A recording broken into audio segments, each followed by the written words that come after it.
ვთქვათ იტალიურად, რა ცუდია, რა სამწუხაროა.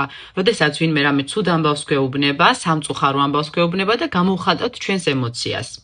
რამდენიმე ვერსია მინდა განვიხილოთ, შეგიძლიათ ყველა ამოიწეროთ და ნელ-ნელა დაიწყოთ ყველას გამოყენება ყოველდღიურ ცხოვრებაში. ყველაზე გავრცელებული ფორმა არის che peccato. ასევე ვიყენებთ accidenti. აი ეს კონკრეტულად accidenti ისეთ სიტუაციაშიც გამოიყენებ, როდესაც რაღაცას შევიცხადებთ და accidenti. Che sfortuna.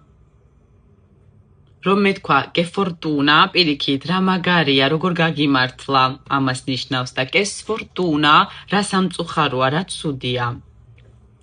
È un vero peccato. An mannaggia. ძალიან ხშირად გამოიყენებენ არაფორმალური საუბრისას mannaggia. Mi dispiace. Წუხარ. Che dispiacere. ყოველი მათგანი ეხლა ჩამოთვლილი სიტყვებიდან ნიშნავს რა სამწუხაროა, რა ცუდია და შეგიძლიათ გამოიყენოთ ზუსტად ისეთ სიტუაციაში, როდესაც რაღაც ნეგატიური გაიგეთ და გამოხატავთ თქვენს ემოციას. მაგალითებიც მოგიყვანეთ და მოდი ერთად განვიხილოთ. Non ho superato l'esame. ვერ გადავლახე გამოცდა, ვერ ჩავაბარე გამოცდა. და აი ამ კონკრეტულ ფრაზას შეგვიძლია ყველა ამ სიტყვის გამოყენებით უპასუხოთ.